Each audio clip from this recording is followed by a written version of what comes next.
Hello friends, welcome to investment innovation. तो आज मैं जिस कंपनी के बारे में आप लोगों के साथ डिस्कस करने जा रहा हूँ वो किसी पहचान की या किसी इंट्रोडक्शन की मोहताज तो नहीं है, क्योंकि जिस तरीके से इस कंपनी ने अपने इन्वेस्टर्स को रिटर्न दिया है पिछले सालों में, या ये लगा लीजिए 20 सालों में या 25 सालों में, वो एक बहुत ही बेहतरीन और बहुत ही पॉजिटिव रिटर्न्स हैं। तो जैसा कि आप लोग देख ही सकते हैं इन्फोसिस के बारे में, जिसका आप स्क्रीन पे नाम भी देख पा रहे हैं। मैं बात कर रहा हूँ इन्फोसिस की, जो कि एक लार्ज कैप कंपनी है। पौने 6 लाख करोड़ के पौने 6 लाख करोड़ की मार्केट कैपिटलाइजेशन की कंपनी है। और अगर हम इस कंपनी की बात करें, डेट टू इक्विटी 0.08, जो कि बहुत ही नेग्लिजिबल है। यू कैन से इट्स डेट फ्री कंपनी।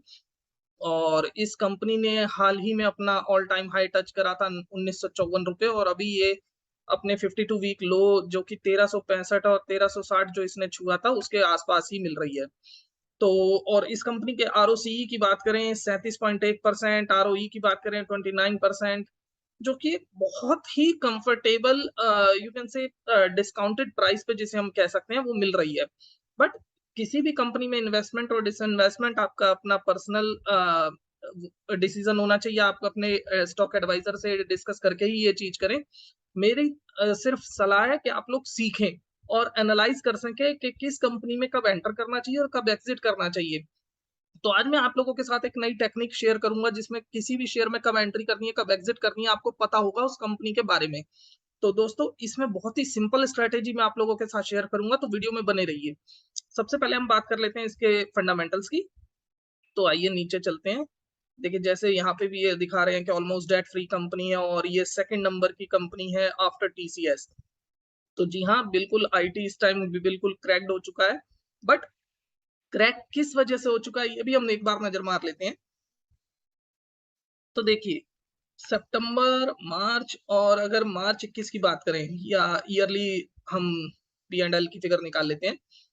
जी हाँ, मार्च 21 की बात करें तो इनका ऑपरेटिंग प्रॉफिट, और जो ऑपरेटिंग प्रॉफिट मार्जिन था वो 25%, 26% के आसपास रहता था, 19 में भी, 20 में भी।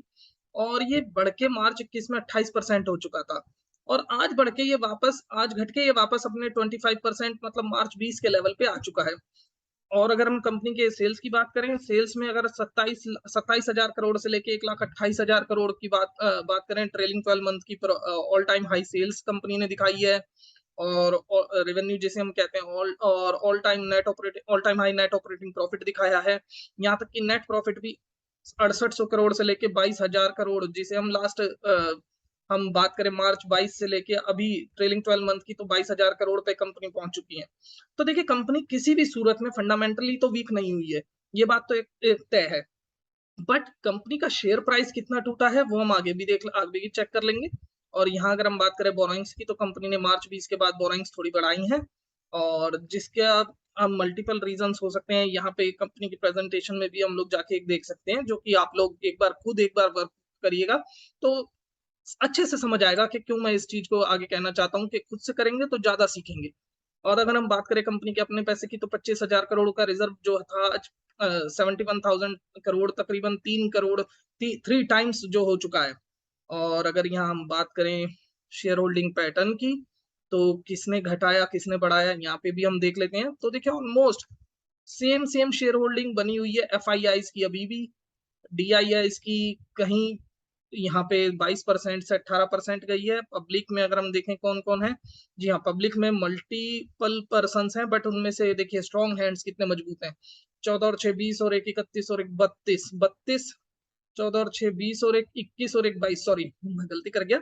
तो 22% अगर हम बात करें पब्लिक में, इसमें से अगर हम 13% की खाली पब्लिक के पास है, और 22% जो है मजबूत हैंड्स के पास है होल्डिंग, तो 88% होल्डिंग जो कह सकते हैं मजबूत हाथों के पास है। और ये तो था कंपनी का बर्ड आई व्यू। हमने फाइनेंशियल से एक बार रिव्यू कर लिए, जो कि किसी भी एंगल से मेरे को वीक नहीं लगता। और अगर मैं बात करूं टेक्निकल लेवल पे अगर मैं बात करूं, तो देखिए यहाँ पे कंपनी का शेयर अपने ऑल टाइम हाई से कितना टूटा है, ये एक बार हम चेक कर लेते हैं। जस्ट अ मोमेंट, मैं शेयर को थोड़ा व्यू में ला देता हूं, जिससे कि हम लोग आराम से इसे देख पाए जी। तो देखिए, यहाँ से लेके ऑल टाइम हाई से लेके 1954 से लेके ये कितना टूटा है।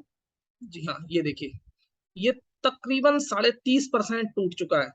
और अगर मैं बात करूं कंपनी के फंडामेंटल की, तो वो कहीं से भी वीक नजर नहीं आ रहे हैं।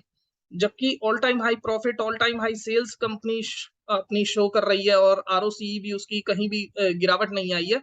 बट लोगों में जो डर का माहौल बनता है, उस वजह से शेयर प्राइस रिएक्ट करता है और मार्केट डिस्काउंट करती है इस तरीके की खबरों को। अगर मैं बात करूं यहाँ पे दोबारा जाके, तो इस तरीके की कंपनियों में निवेश का क्या हमारा नजरिया होना चाहिए, किस तरीके की स्ट्रेटेजी होनी चाहिए? तो देखिए, इसमें एक बहुत अच्छी स्ट्रेटेजी मैं आपको समझाता हूँ। होपफुली ये आपके आने वाले टाइम में काम आएगी। तो देखिए, 200 डे मूविंग एवरेज जो आप ये लाइन देख रहे हैं, ये 200 डे मूविंग एवरेज है। यहाँ पे अगर आप देख सकते हैं, तो मैंने मूविंग एवरेज 200 डे लगाया है, सिंपल मूविंग एवरेज। और अगर इस तरीके की कंपनी कभी भी आपको 200 डे मूविंग एवरेज से नीचे मिलती है, जैसा कि यहाँ पे देखिए, आपने कोविड में एकदम से नीचे आई और उस टाइम एक तरफा रैली इसने फिर उसके बाद दिखाई। अगर मैं बात करूं यहाँ से यहाँ तक, देखिए कितने टाइम में कितना परसेंट रिटर्न दे दिया।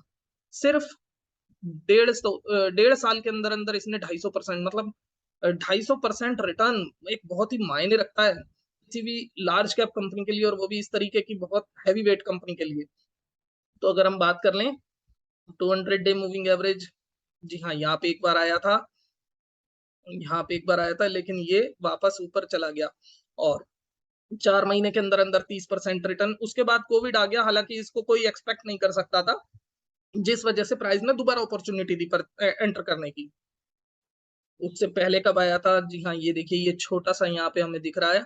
उससे पहले ये यहाँ पे आया था, इसके 200 डे मूविंग एवरेज के नीचे यहाँ पे। तो यहाँ देखिए, अगर ये यहाँ पे 30% सिर्फ 77 दिनों में। उससे पहले अगर मैं बात करूं, हाँ, ये यहाँ पे एकदम से नीचे आया और इसने कितना रिटर्न दे दिया कुछ ही टाइम के अंदर अंदर। ये देखिए 40%, 160 दिन के अंदर अंदर, आधा साल भी नहीं हुआ, 40% की बात हो रही है।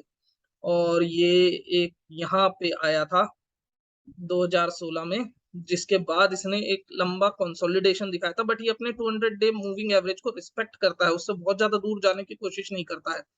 और यहाँ पे हमें कुछ टाइम ज्यादा लगा, जी हाँ, 11%, 1.5 साल के अंदर अंदर।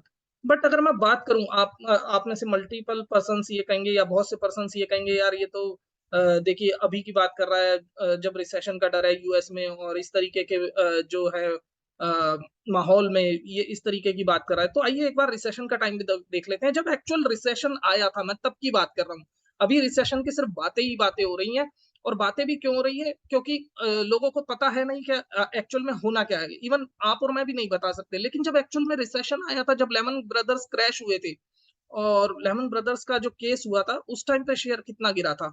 देखिए 57% टूटा था। लेकिन अगर मैं बात करूं, अगर किसी ने इसे 200 डे मूविंग एवरेज नीचे आने के बाद सपोज यहाँ खरीदा होगा और वो लेके बैठ गया, और देखिए इसने कितनी जबरदस्त रैली दिखाई, और 85% 3 साल के अंदर अंदर, क्रैश के बाद की बात कर रहा हूं मैं।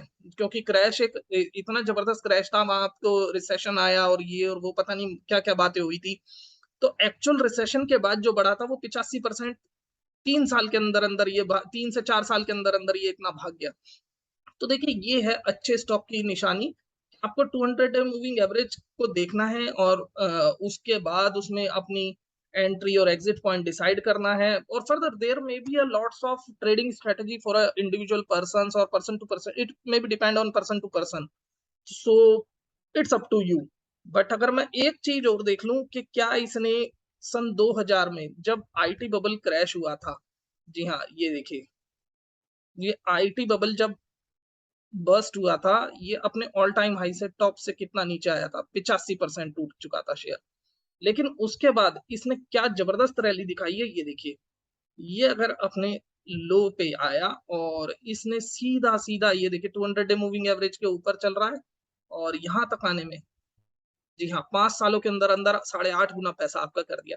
तो दोस्तों, इस तरीके की जो बेस्ट कंपनीज होती हैं और जो अच्छी कंपनीज होती हैं, उसमें पेशेंस के साथ इन्वेस्टेड रहना अपने आप में एक सीख है, अपने आप में एक कला है, जो कि हर किसी इन्वेस्टर के पास नहीं होती, जो बहुत से लोग आज के दिनों में लैक करते हैं, वो है पेशेंस। तो पेशेंस के साथ इन्वेस्टेड रहिए, और मार्केट में रिटर्न अच्छे से अच्छे कमा सकते हैं आप लोग।